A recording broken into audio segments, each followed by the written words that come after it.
გვერდდება პარტია გახარია საქართველოსთვის ერთ-ერთი ლიდერი ფრაქციის ამავე პოლიტიკური ძალის საპარლამენტო ფრაქციის თავმჯდომარე შალვა კერესელიძე. გამარჯობა ბატონ შალვა და მადლობა რომ გვესტუმრეთ. ბატონ შალვა, აი ჩვენი ინტერვიუც მოდით დავიწყოთ იმ მძიმე ფაქტის შეფასებით, რომელსაც ადგილი ჰქონდა გორში, პოლიციელების ჯგუფი ფიზიკურად გაუსწორდა ორ ადგილობრივს, თუმცა პაპუნა ლოცულაშვილს განსაკუთრებით დაკავებულია 6 სამართალდამცავი, თუმცა ახლა რაზეც მინდა რომ აქცენტი გავაკეთო, ეს ხელისუფლების პოზიცია ქართულ ოცნებაში პოლიციის მხრიდან ძალადობის პრობლემის სისტემურობას არ აღიარებენ და აცხადებენ რომ ეს არის მხოლოდ რამდენიმე სამართალდამცველის მხრიდან ესე ვთქვათ უფლებამოსილების გადამეტება და გადაცდომა. აი თქვენთვის რა შეფასების გაკეთების საფუძველს იძლევა ის რაც გორში ვნახეთ, პასუხი უნდა აგოს მხოლოდ იმ პოლიციელებმა, რომლებმაც იძალადეს თუ არა მხოლოდ? ალბათ პირველ რიგში განსაკუთრებული მადლობა იმ თქვენს აქტიურ და ყოჩახ ჟურნალისტებს უნდა უთხრათ, ვინც ეს ყველაფერი მოახერხა და საჯაროზე გამოიტანა და საზოგადოებას დაანახა, თორე რო არა მათი აქტიურობა, ალბათ დამეთანხმებით, რომ ეს საქმე ისე ჩაივლიდა, რომ ვერავინ ვერ გაიგებდა და ბოლოს რითი დამთავრდებოდა და რა ბედი ეწეოდა კაცმა არ იცის. ეს პირდაპირ მიანიშნებს იმაზე, რომ ეს ადგილი ქონა სისტემურ ძალადობას. სისტემურ ძალადობას, რომელიც არ არის გამოწვეული მხოლოდ გორის პოლიციის თუ შიდა ქართლის სამხარეო პოლიციის ბრალეულობით და მიზეზით.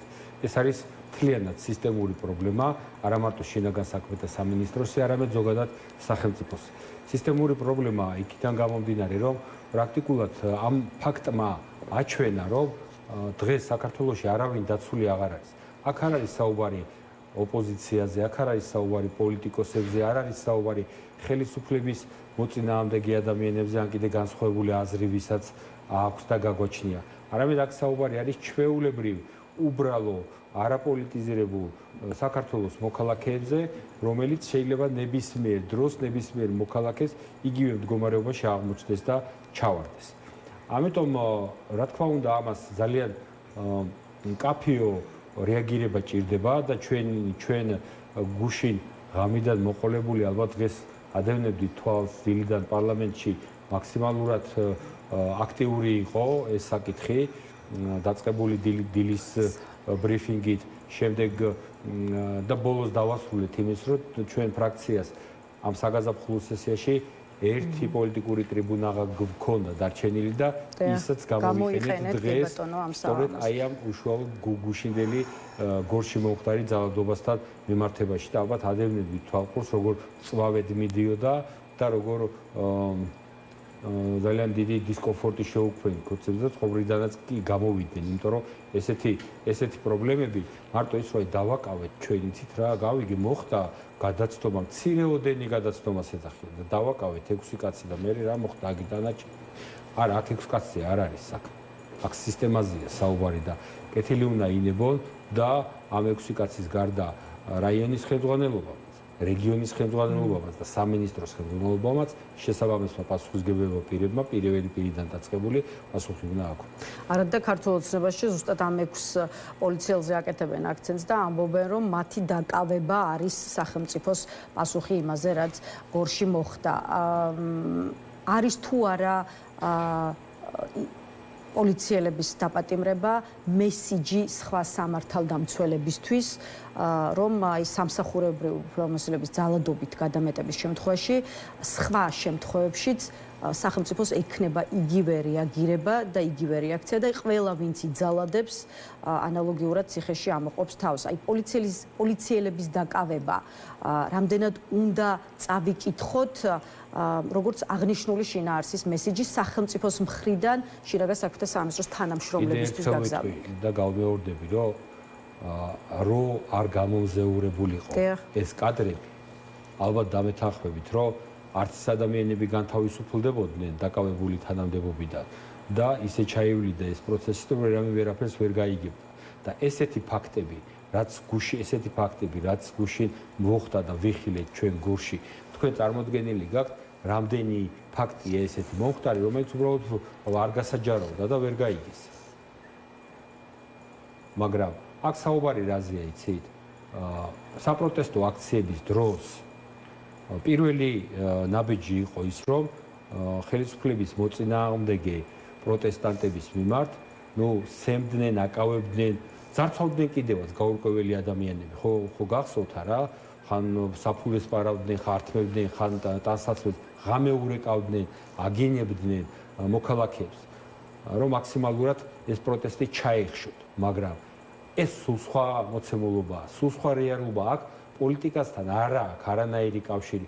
ჩვეულებრივი რიგითი მოქალაქე, რომელიც შესვენებაზე იყო გამოსული სამსახურიდან და ბრუნდებოდა უკან, რაღაცა პირადი ანგარების თუ ინტერესის გამო მოხდა ეს შელაპარაკება და 10 კაცმა ერთი კაცის ცემეს.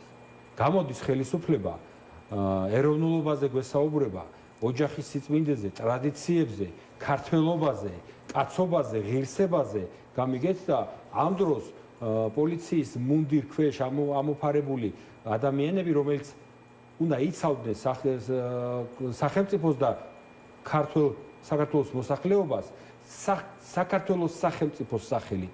იმიტომ რომ ისინი საქართველოს სახელმწიფოს სახელით მოქმედებენ ის პოლიციელები, 10 კაცმა ერთი კაცის ცემა. რაზეა ამის შემდეგ საუბარი, რომელ ადამიანობაზე და რომელ მორალზეა საერთოდ საუბარი, ხო? ამიტომ თქვით, რომ ეს მარტო იმ 6 კაცის ბრალეულობა არ არის, ეს არის სისტემური პრობლემა, რომელ პრობლემაზეც სისტემამ პასუხი უნდა ააგოს და ეს პრობლემა არ ჩინა გასაქმეთა სამინისტროში იწყება და ცხარე კამათის საგანი გახდა თუნდაც დღევანდელ პლენარულ სხდომაზე გორში მომხდარი შემთხვევა. თქვენ პასუხისმგებლობის აუცილებლობაზე საუბრობთ როგორც სამართლებრივი კუთხით, ისე პოლიტიკური თვალსაზრისით, თუმცა გიორგი გახარიაც მოქალაქეებზე ძალადობის ფაქტზეა დაბარებულიო. დღეს შეგახსენათ პლენარულ სხდომაზე შალვა პაპუაშვილმა და მოგიწოდათ, რომ აი ვიდრე ქართულ ოცნებაზე რამეს იტყვით, ჯერ თქვენი პარტიის თავმჯდომარე ჩამოიყვანოთ საქართველოში, ჩაჯდეს ციხეში და აგოს პასუხი სავარაუდო დანაშაულზე, ვინ და თქვენი პარტია ამაზე არ უნდა საუბრობდესო, ესეც გითხრათ დღეს შალვა პაპუაშვილმა. ეხლა ძველი ამბავია მართალია, თუმცა ისევ აქტუალური, ამიტომ აი მოდით კიდევ ერთხელ დავსვათ ის კითხვა, რაც აქვს მართლ პარტიას, იყო თუ არა მოქალაქეებზე ძალადობა მაშინაც, როცა შინაგან საქმეთა სამინისტროს ხელმძღვანელობდა გიორგი გახარია. მე ვერცერთ შემთხვევაში ვერ შევადარებდი იმ პერიოდს 20 ივნის, რაც თქვენ გულისხმობთ. მე არა შალვა პაპუაშვილი. შალვა პაპუაშვილი აკეთებს ამაზე არც შალვა პაპუაშვილი ზგან მოსალოდნელია, რა თქმა უნდა. გუშინ მომხდარ ძალადობას, საპროტესტო აქციების დროს მომხდარ ძალადობას და 20 ივნის რაც მოხდა იმას. იმიტომ რომ ის იყო სახელმწიფო გადატრიალების მცდელობა. ის იყო შტურმი სახელმწიფო ინსტიტუციაზე. იმ დროს თქვენ ხო დამეთანხმებით, რომ არავინ არ ურეკავდა პროტესტანტებს ღამე და შეურაცხყოფას არ აყენებდა. არავინ ესე ქუჩაში თავს არ ესხმოდა პროტესტანტებს და არ სცემდნენ, არ ძალადობდნენ და რა ქვია, არ ძარცვავდნენ. არავინ ესეთ შეცდომებს და დარღვევებს და გადაცდომებს არ აკეთებდა. იმ დროს თუ რამე მოხდა, იმ დღეს თუ რამე გადაცდომა მოხდა, ამასთან დაკავშირებით შესაბამისი გადაცდომა ტყვეები ისროლეს, რომელიც ადამიანები დაშავდნენ, რომელთა შედეგადაც ადამიანები დაშავდნენ, მათ შორის ძალიან მძიმე ხოდა ვინმე თუ რამე გადაცდომა ჩაიდინა, შესაბამისად მათ კანონის წინაშე შესაბამისი პასუხი მოსთხოვეს, ზოგი სისტემიდან დაითხოვეს, ზოგი გაანთავისუფლეს, ზოგი დაიჭირეს, ზოგი კიდე დააქვეითეს და ასე შემდეგ და ასე შემდეგ. ამიტომ ეს სხვადასხვა თემებია და პაპუაშვილი ამას რო ბრძანებს და საუბრობს, ხო? სხვადასხვა დღეს რომ აქ სავარძელში ზის ბატონი პაპუაშვილი და ოცნება რომ ხელისუფლებაშია, რა თქმა უნდა გიორგი გახარიას დამსახურებაა, თორე იმ დროს გიორგი გახარია რო არ ყოფილიყო, მოხდებოდა სახელმწიფო გადატრიალება და მას რო საუბრობენ რომ პარლამენტის შენობა ცარიელი იყო, თვითონ ოცნების წარმომადგენლები, მაგიტო იყო ცარიელი, რომ ვერავინ ვერ შედიოდა იქ მაგ შენობაში. მაგაზეა საუბარი რა და გიორგი გახარია მოცივესთან დაკავშირებით საგამოძიებო კომისია, რომელიც შექმნილი იყო საქართველოს პარლამენტში, ხო? და ეს გიორგი გახარიას პრაქტიკულად ეკონომიკის მინისტრობის, შინაგან საქმეთა მინისტრობის, პრემიერ-მინისტრობის პერიოდი საერთოდ იმ კომისიას რო არ ეხებოდა და დამატებით დრო დაუმატეს სამუშაო პერიოდი გაუხანგრძლივეს იმ კომისიას, რომ ეს რაღაცები ვითომ გამოეძით, ნათლად ცალსახად გასცა პასუხი დადასტურებულად და ყალბი შეთითხნული და თითიდან გამოწვეული ბრალდებებით შეკერეს საქმე პროკურატურამ, როგორც ოცივნიზე, ისე ჩორჩანასთან დაკავშირებით, სადაც კაცმა ქართული მიწა ოკუპაციისგან დაიცვა. ქართული მიწა დაიცვა ოკუპაციისგან და დღეს კიდევ აგერ ხელშეკრულება გაფორმდა რუსეთის ფედერაციასა და საოკუპაციო რეჟიმს შორის, რომ პრაქტიკულად ისტორიულ ქართულ ძილძველ ტერიტორიას სამაჩაბლოზეა საუბარი. რუსეთის ფედერაცია მიაქვს და თავის საზღვრებში ერთი სიტყვა ვეთქვეს და დავაინცირეთ ჩვენ რეზოლუცია. საპასუხოდ გააქვთ მოლოდინი და იმედი იმის, რომ გაზიარება მოხდება თქვენი ინიციატივის საბჭოთა უმრავლესობის მხრიდან. ყოველ შემთხვევაში ჩვენ მაქსიმუმს გავაკეთებთ, რომ დარწმუნების კუთხითაც, იძულების კუთხითაც, რომ ეს რეზოლუცია საქართველოს პარლამენტმა მიიღოს. იმიტომ რომ ეს ძალიან მნიშვნელოვანია. იმიტომ რომ რეალურად დღეს საქართველოში ერთადერთი სივრცე, სადაც შესაძლებელია, რომ ხმამაღლა გაჟღერდეს და ითქვას, რომ საქართველო არასდროს არ შეეგუება საკუთარი ტერიტორიების ოკუპაციას, ეს არის საქართველოს პარლამენტი. და მე მესმის ამათი შეხედულებები, იმიტომ რომ ყველაფერს ეშინიათ, ყველაფერზე თავს იკავებენ, რომ არ გაანაწყენონ რუსები, შენიშვნა არ მისცენ, არ გაუბრაზდნენ და ასე შემდეგ და ძალაუფლების დაკარგვით არ დაემუქრონ კიდევ უფრო მეტი, მაგრამ ეგრე არ არის რა. აქ ქვეყანაზეა საქმე, ხალხზეა საუბარი და საქართველოსზეა საუბარი, რომელიც ქართულმა ხალხმა საბჭოთა კავშირის დაშლის შემდეგ ძალიან ძვირი ფასი გადაიხადა, სისხლის ფასიც გადაიხადა, ადამიანური რესურსების სისხლის და ბრძოლის ფასიც გადაიხადა და ქართულ ოცნებას უფლება არა ქართველი ხალხის და ქართველი კაცის გარეშე შეცვალოს ორიენტაცია და ამდენ ნაბრძოლ ნაომარს ზურგი შეაქციეს და თავისი ძალაუფლების შენარჩუნების მიზნით რაღაც თვითნებურად ესეთი უაზრო არასახელმწიფოებრივი და არაპატრიოტული გადაწყვეტილებები მიიღეს. აი ეს არის რეალობა და ეს არის სიმართლე. ბატონო, სხვა ესე ვთქვათ აქტუალურ საკითხებსაც მინდა შევეხოთ, მით უფრო რომ პლენარულ სხდომა ვახსენეთ და დღეს თქვენი ფრაქციის მოწვევით პარლამენტში იმყოფებოდა და ინტერპელაციის წესით მოусმინეთ განათლების მინისტრს, ამიტომ ახლა გითხარით იმაზე, რა კითხვები გქონდათ გივი მიქანაძესთან და მეორე მხრივ რამდენად დაგაკმაყოფილოთ პასუხებმა, რომელიც განათლების მინისტრისგან მიიღეთ. აი რატომ ჩათვალეთ, რომ პარლამენტში გივი მიქანაძის მოსვლა იყო საჭირო და რა პრობლემებს ხედავთ განათლების სისტემაში, იქნება ეს უმაღლესი თუ სასკოლო განათლების სისტემა?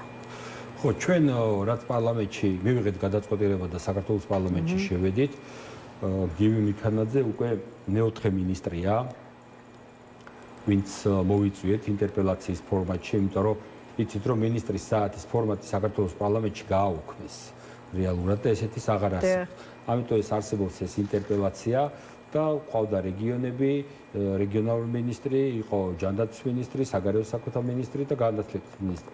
განათლების მინისტრი ეხლა მოვიყვანეთ, იმიტომ რომ ეს განათლების თემა, ზოგადად რეფორმა არის ერთ-ერთი ყველაზე აქტუალური, მნიშვნელოვანი და პრობლემური იქიდან გამომდინარე, რომ უკვე ერთ თვეში სადაც არის მისაღები გამოცდები დაიწყება უმაღლეს სასწავლებლებში, უკვე დაწყებულია რეალურად მის საცხოვრებელი ადგილების მიხედვით სკოლებში რეგისტრაცია ბავშვების და ასე შემდეგ. ჩვენ გავაგზავნეთ კონკრეტული კითხვები.